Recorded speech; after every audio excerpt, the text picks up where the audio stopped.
Video like जरूर कर लीजिए और ऐसे वीडियो लगातार फ्री में पाने के लिए चैनल को तुरंत सब्सक्राइब कर लीजिए और बेल आइकन को जरूर टैप कर लीजिए ताकि आगे भी सारे वीडियो आपको मिलते रहे। यूट्यूब में फॉलो करते हैं तो प्लीज ये वाला फ्री टेलीग्राम चैनल जरूर ज्वाइन कर लीजिएगा। सारे नोटिफिकेशन सारे अपडेट यहीं पे आते हैं, ध्यान रखिए। नमस्कार साथियों, स्वागत है आप सभी का स्टेट पीसीएस प्रिपरेशन में, जो कि हिस्सा है स्टडी फॉर सिविल सर्विसेज का। घर पर कुछ गंभीर समस्याएं आ गई थी, इस वजह से मैं वीडियो नहीं बना पा रहा था। तो समस्याएं तो जीवन का हिस्सा हैं, खैर इनसे हर कोई व्यक्ति बच नहीं पाया है। सभी के जीवन में कुछ ना कुछ समस्याएं होती हैं, लेकिन मनुष्य को अपने लक्ष्य के प्रति निरंतर आगे बढ़ते रहना चाहिए। ये बाधाएं उसे रोकती नहीं है। तो 2-4 दिन की रोक के बाद मैं दोबारा से अपने कर्तव्यों का पालन करने के लिए लौट चुका हूं। और जैसा कि हमने आपसे वादा किया है कि हम आपको बीओ की तैयारी करवाएंगे, ब्लॉक एजुकेशन ऑफिसर की आपको तैयारी करवाएंगे बिल्कुल फ्री में। उस कमिटमेंट को पूरा करने के लिए मैं वापस आ गया हूं। और आज का जो हमारा टॉपिक होगा वो है ज्योग्राफी का जलवायु और मौसम। तो आज हम इस टॉपिक की चर्चा करेंगे। चलिए ठीक है, सबसे पहले देखते हैं मौसम और जलवायु में अंतर क्या होता है। तो मैंने पहले भी आपको कई बार बताया है कि अगर हम मौसम की बात करें साथियों, तो मौसम का मतलब है किसी भी स्थान की तात्कालिक वायुमंडलीय दशा। अगर आप किसी भी जगह की एक विशेष समय की वायुमंडलीय दशा को लेंगे तो वो होगा वहाँ का मौसम। जैसे आपके क्षेत्र में ही आप देखो तो आपके क्षेत्र में सुबह का मौसम अलग होता है। जैसे सुबह का मौसम हल्का सा आपको ठंडा मिलेगा, दोपहर के समय में जलवायु की दशा मतलब वायुमंडल की दशा बदल जाती है तो मौसम गर्म हो जाता है। शाम के समय फिर से टेम्परेचर गिरने लगता है और रात का मौसम अलग होता है। तो आप देख रहे हो एक ही दिन में कितने तरीके के मौसम हो गए। सुबह ठंडा हो गया, दोपहर को गर्म हो गया, शाम को और ठंडा हो गया और रात को काफ़ी ज़्यादा टेम्परेचर गिर जाता है ना। तो ये है मौसम, किसी भी जगह की वर्तमान वायुमंडलीय दशा। सुबह मान लीजिए तेज़ धूप है तो मौसम गर्म हो जाएगा, दोपहर में बादल हो गए तो ठंडा हो जाएगा। तो ये हो गया मौसम। जबकि जलवायु क्या है? जलवायु है लंबी अवधि के मौसम संबंधी दशाओं का औसत। यानी अगर हम ये देखें कि किसी भी जगह पर पिछले 30 साल में किस तरीके का मौसम रहा है तो उसको हम कहेंगे ये है वहाँ की जलवायु। अगर आप जिस जगह पर रह रहे हैं वहाँ पे लगातार पिछले 30 साल से लगातार गर्मी पड़ रही है और सर्दी बहुत कम पड़ती है, कुछ दिन या कुछ महीने ही पड़ती है, 1-1.5 महीना पड़ती है, तो हम कहेंगे वहाँ का मौसम शुष्क है। सीधी सी बात है। अगर आप ऐसे इलाके में रह रहे हैं जहाँ पे साल में 12 महीने में से 11 महीने बहुत कस के सर्दी पड़ रही है, 1-आध महीना हल्की सी मौसम गर्म हो जाता है, तो हम कहेंगे यहाँ की जलवायु शीत है। तो जलवायु जो है लंबी अवधि के मौसम का औसत होता है, सीधी बात है। ठीक है, मौसम जो है ये वायुमंडलीय दशाओं जैसे तापमान व आर्द्रता इनमें से इनके द्वारा यानी प्रभावित होता है, बिल्कुल सही बात है। लेकिन जलवायु जो है ये वायुमंडल के संयुक्त तत्वों के मतलब वायुमंडल के विभिन्न तत्वों के संयुक्त प्रभाव की देन है। ठीक है, हाँ। मौसम जो है अक्सर बदलता रहता है, जैसा कि मैंने कई बार आपको बताया है, लेकिन जलवायु स्थायी है। जलवायु लगातार बदलने वाली चीज नहीं है, ध्यान रखना। ठीक है, इसका प्रभाव किसी देश के छोटे से भाग में अनुभव किया जा सकता है, मौसम है ना। लेकिन जलवायु जो है इसका प्रभाव किसी महाद्वीप के विशाल क्षेत्र में देखा जा सकता है। यानी जलवायु बड़ी चीज़ है, मौसम छोटी चीज़ है, सीधी सी बात है। किसी स्थान पर वर्ष में विभिन्न प्रकार के मौसमों का अनुभव किया जा सकता है। ठीक है, एक ही जगह पर बहुत सारे मौसम हो सकते हैं, ठंड भी हो सकती है, गर्मी भी हो सकती है, कुछ भी हो सकता है। लेकिन जलवायु जो है वो एक ही प्रकार की होगी, सीधी बात है, वो बदल नहीं सकती। अगर जलवायु ठंडी है तो ठंडी होगी, गर्म है तो गर्म होगी, सीधी सी बात है। अब हम बात करते हैं भारतीय मानसून की। ठीक है, देखो मौसम वायुमंडल की क्षणिक अवस्था है, जबकि जलवायु का तात्पर्य अपेक्षाकृत लंबे समय की मौसमी दशाओं के औसत से होता है, जो हमने ऊपर पढ़ा। ठीक है, मानसून से अभिप्राय ऐसी जलवायु है जिसमें ऋतु के अनुसार पवनों की दिशा में उत्क्रमण हो जाता है। उत्क्रमण का मतलब है बदलाव। ठीक है, पवनों की दिशा में होने वाला बदलाव ही मानसून कहलाता है। गर्मियों में जो मानसूनी हवाएं हैं, जैसे अगर हम भारत को देखें तो गर्मियों में मानसूनी हवाएं चलती हैं समुद्र से जमीन की ओर, तो मानसून आता है। और सर्दियों में यही स्थिति बिल्कुल बदल जाती है। सर्दियों में ये हवाएं चलती हैं ज़मीन से स्थल की ओर, तो हम कहते हैं मानसून वापस लौट रहा है। तो इन्हीं हवाओं की जो चलने की दिशा है, जो उत्क्रमण है, जो परिवर्तन है, इसी को हम कहते हैं मानसून। ध्यान रखना, ठीक है। भारत की जलवायु उष्ण मानसूनी है, जो दक्षिणी तथा दक्षिण पूर्वी एशिया में पाई जाती है, ठीक है। यानी भारत की जलवायु मानसूनी प्रकार की है, इस बात का ध्यान रखना। भारत में कुल वर्षा का लगभग 92% दक्षिण पश्चिम मानसून से प्राप्त होता है। दक्षिण पश्चिम मानसून का अर्थ हो गया ये हमारा प्यारा भारत, और ये जो जगह है ये है दक्षिण पश्चिम। ये जो आप देख रहे हैं अरब सागर, यहीं से हमें ज़्यादातर वर्षा प्राप्त होती है, ये कहना चाह रहा है, ठीक है। भारत में इसकी सक्रियता जून से सितंबर तक रहती है। दक्षिण पश्चिम मानसून का प्रभाव भारत के केरल राज्य से शुरू होता है। ऑब्वियस बात है, जब हम इस तरीके से भारत का नक्शा बनाएंगे और यहाँ से मानसून शुरू होगा तो ये स्टेट केरल ही है सबसे पहला। भारत एक उपोष्ण मानसूनी जलवायु वाला देश है, वो हम पहले ही पढ़ चुके हैं। अब हम देखते हैं भारत की जलवायु को प्रभावित करने वाले कारक कौन कौन से हैं।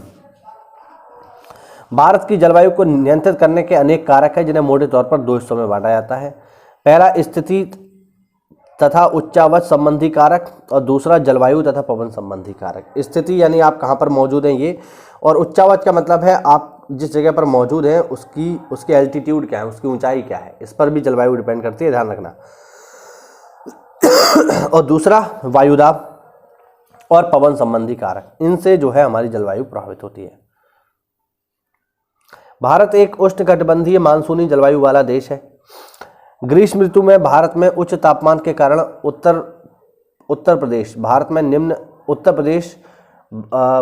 उत्तर भारतीय प्रदेशों में भारत में निम्न दाब की स्थिति बनती है। अब चूंकि उत्तर भारत में गर्मियां काफ़ी हार्ड होती हैं, तो जब ज़्यादा गर्मी पड़ेगी तो ज़्यादा टेम्परेचर होगा, तो हवा जो है, अब जैसे उत्तर भारत में अगर आप देखोगे, उत्तर भारत मतलब ये वाला इलाका ऊपरी, तो यहाँ पर जब ज़्यादा गर्मी पड़ेगी तो यहाँ की जो हवा है वो गर्म होकर ऊपर उठ जाएगी।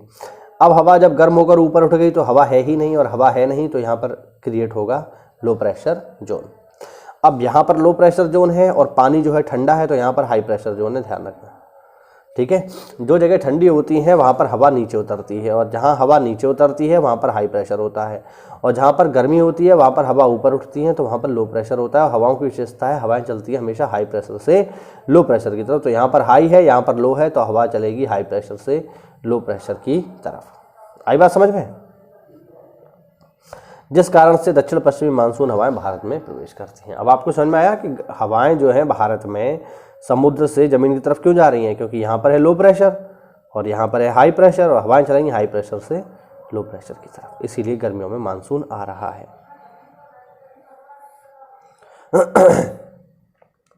लेह भारत में सबसे कम वर्षा वाला क्षेत्र है या भारत का सबसे शुष्क स्थल है, ध्यान रखना। भारत को उष्णकटिबंध तथा उपोष्णकटिबंध में विभाजन करके आधार के रूप में मानी गई जनवरी की समताप रेखा 18 डिग्री सेल्सियस है। ठीक, फैक्ट है सीधा सीधा। भारत में राजस्थान के मरुस्थलीय क्षेत्रों में सर्वाधिक दैनिक तापांतर पाया जाता है। तापांतर का मतलब है ताप में आने वाला अंतर, दिन के समय का तापमान कुछ और रात के समय का तापमान कुछ और। तो सबसे ज़्यादा दैनिक तापांतर में आपको कहाँ मिलेगा? राजस्थान में मिलेगा। राजस्थान में दिन का तापमान बहुत ज़्यादा होता है और रात का तापमान काफ़ी कम होता है। ऐसा क्यों? ऐसा इसलिए साथियों क्योंकि दिन के समय में रेत जो है वो गर्मी एब्जॉर्ब करके बहुत ज़्यादा गर्म हो जाता है, और रात में जब सूरज नहीं होता है तो जो गर्मी उसने एब्जॉर्ब करी है वो तुरंत जो है रिप्लिकेट कर देता है, वापस जो है बहुत जल्दी ठंडा भी हो जाता है। इस वजह से दिन का तापमान बहुत ज़्यादा और रात का तापमान बहुत कम, इसीलिए हम कह रहे हैं कि सबसे ज़्यादा दैनिक तापांतर राजस्थान में आपको मिलेगा। दैनिक तापांतर मरुस्थलीय जलवायु की विशेषता है, मैंने आपको बताया ऐसा क्यों है। अक्टूबर से दिसंबर माह के मध्य दक्षिण भारत में उत्तर पूर्वी मानसून का मौसम है, जो मुख्य रूप से आंध्र प्रदेश, रॉयल सीमा, तमिलनाडु में सक्रिय रहता है। यही तमिलनाडु की मुख्य वर्षा वाली अवधि होती है। उल्लेखनीय है इस मानसून के समय 26 दिसंबर 2004 को तमिलनाडु के तटीय क्षेत्रों में सुनामी आ गई थी। भारतीय मानसून मौसमी विस्थापन वाला है, जिसकी दिशा 6 महीने तक यानी जाड़े में उत्तर पूर्व से दक्षिण पश्चिम यानी इस तरीके से रहती है समुद्र की तरफ, और शेष 6 महीने गर्मियों में जस्ट उलट जाती है, ऐसे करके रहती है। ठीक है।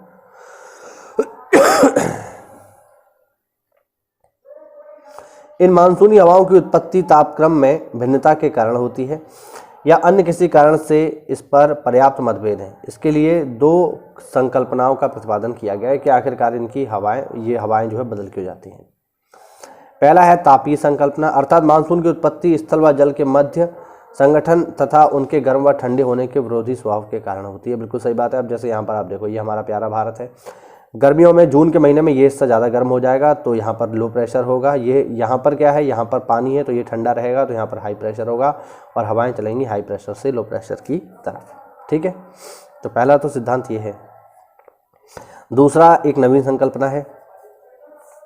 इसके अनुसार मानसूनी हवाओं की उत्पत्ति वायुदाब तथा हवाओं की पेटियों में खिसकाव के कारण होती है। ठीक है। जो मैंने अभी बताया वो भी सेम ही है, कुछ खास अंतर नहीं है। दक्षिण भारत की अपेक्षा उत्तर भारत में मानसून की अवधि कम होती है। दक्षिण भारत में मानसून जून के प्रथम सप्ताह में प्रवेश करता है, जबकि उत्तर भारत में प्रवेश करने में दक्षिण भारत की अपेक्षा अधिक समय लगता है। यानी दक्षिण भारत में मानसून जून में ही आ जाता है, ठीक है, लेकिन उत्तर भारत तक पहुंचने में उससे समय लगता है। इस प्रकार वापसी में मानसूनी हवाएं दक्षिण भारत की अपेक्षा उत्तर भारत से जल्दी पलायन करती हैं। ठीक है। इसको आप ऐसे समझो, जैसे ये है हमारा प्यारा भारत। अब यहाँ पर लो प्रेशर है। अब मानसून हवा हाई प्रेशर से लो प्रेशर की तरफ चलेगी इस तरीके से, ये हाई प्रेशर है। अब यहाँ से चलती आ रही है, तो यहाँ तो जल्दी एंटर कर गई, यहाँ तक जाने में उसे समय लगेगा। दूसरा, जब वापस आएगी हिमालय से टकराकर, तो फिर यहाँ से जल्दी वापस आ गई और यहाँ तक आने में फिर से उसे टाइम लगेगा। तो यहाँ पर जल्दी मानसून आता है और देर से जाता है दक्षिण भारत में, इसीलिए तो दक्षिण भारत हरा भरा है।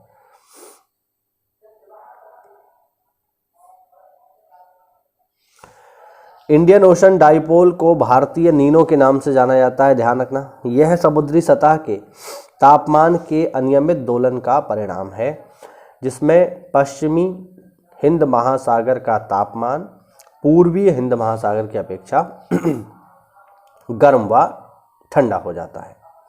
ध्यान रखना, इंडियन ओशन डाइपोल, ठीक है, ये भारतीय नीनो के नाम से इसको जानते हैं।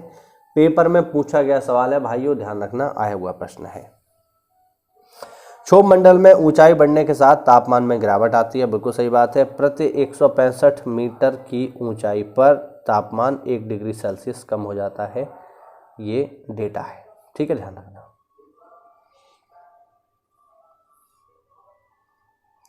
उत्तरी भाग में जब मानसून लौटने लगता है तो तापमान में थोड़ी सी वृद्धि होती है। मानसून लौटने के साथ साथ उत्तर पश्चिम में विस्तृत निम्न दाब का क्षेत्र बंगाल की खाड़ी की ओर बढ़ने लगता है। इस प्रकार आकाश स्वच्छ हो जाता है, ठीक है। इसे अक्टूबर हीट भी कहते हैं, ध्यान रखना, अक्टूबर हीट भी इसी से जुड़ा हुआ टर्म है, ठीक है। जब मानसून वापस लौटने लगता है अक्टूबर के महीने में, तो गर्मी थोड़ा सा बढ़ जाती है, ठीक है। कोपेन जलवायु वर्गीकरण प्रणाली ने दुनिया भर में जलवायु क्षेत्रों को तापमान तथा वर्षा के आधार पर वर्गीकृत किया है जो स्थानीय वनस्पति से मेल खाते हों। वनस्पति जलवायु का उचित सूचकांक होता है, ये कथन कोपेन का है, ये बात आप लोग ध्यान रखना, ठीक है। हाँ, तो ये हुआ हमारा। अब हम देख लेते हैं कोपेन का जलवायु वर्गीकरण, ठीक। चलो, कोपेन के जलवायु वर्गीकरण में जो विभिन्न जलवायु क्षेत्र होते हैं उनको विशेष कोड दिए गए हैं। जैसे पहला कोड है कैपिटल ए और स्मॉल w, पहला जो लिखा हुआ है आप देख सकते हो। तो पहला कोड है AW। यहाँ की विशेषता क्या है? यहाँ की विशेषता है कि यहाँ पर जुलाई से सितंबर तक बरसात होगी तथा शीत ऋतु कम ही मिलेगी, मतलब बहुत कम, ना के बराबर, ठीक है। अगर हम एरिया देखें इसके अंतर्गत कौन कौन से आएंगे,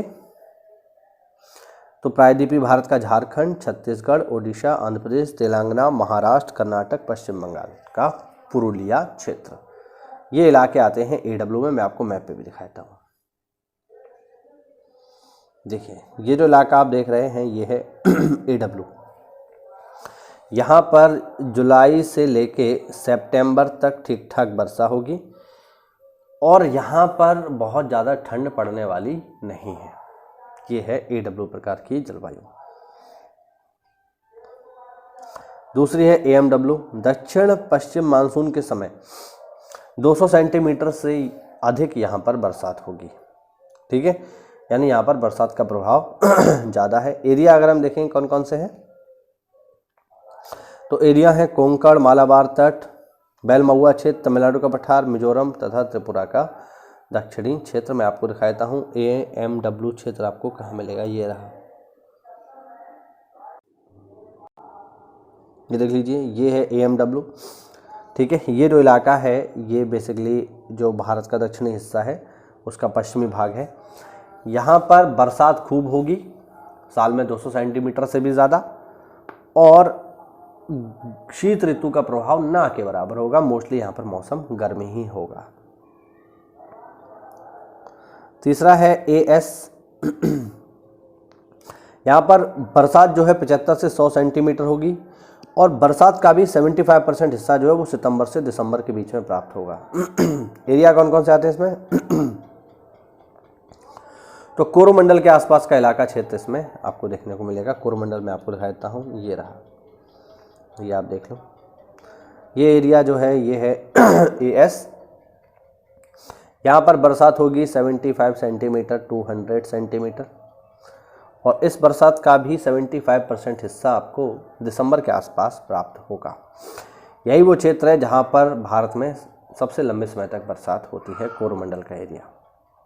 ठीक है, आगे देखो, BSHW, मौसमी वर्षा गर्मी में होगी। कर्नाटक, तमिलनाडु, पूर्वी राजस्थान, गुजरात, हरियाणा, ये वाले क्षेत्र जो है इसमें आते हैं। BSHW मैं आपको दिखाता हूँ, ये रहा, ये आप देख लो, ये है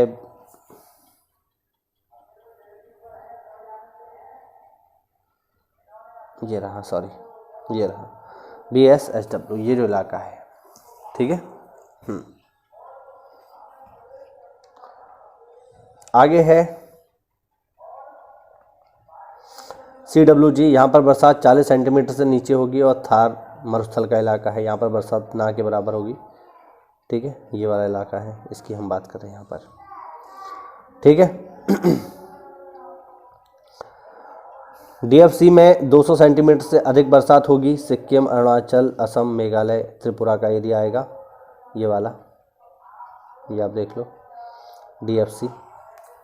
ठीक है, यहाँ पर ठंडी आर्द्र शीत ऋतु वाला इलाका ये है। ठीक, और फिर है E, पर्वतों के किनारे कम वर्षा तथा खुले ढालों पर भारी वर्षा। ये जो है ये जम्मू कश्मीर के ऊंचे पर्वतीय क्षेत्र, हिमाचल और उत्तराखंड के क्षेत्र हैं ये वाले। तो ये है भारत का कोपेन का जलवायु वर्गीकरण। ठीक है, इसी के साथ ये टॉपिक हुआ हमारा समाप्त। ठीक, उम्मीद करता हूँ ये आपको समझ में आया होगा। कोपेन का जलवायु वर्गीकरण इंपॉर्टेंट है, पेपर में सवाल आ जाता है, इसको अच्छे से पढ़ लो। मिलते हैं साथियों अगली क्लास में। सहयोग बनाए रखिए। बहुत अभी मैं परेशान हूँ, लेकिन इसके बावजूद भी मैं अपने कर्तव्यों का पालन करने लौट आया हूँ, तो थोड़ा सहयोग बनाए रखिए भाइयों। मिलते हैं अगली क्लास में, तब तक के लिए जय हिंद, जय भारत, वंदे मातरम।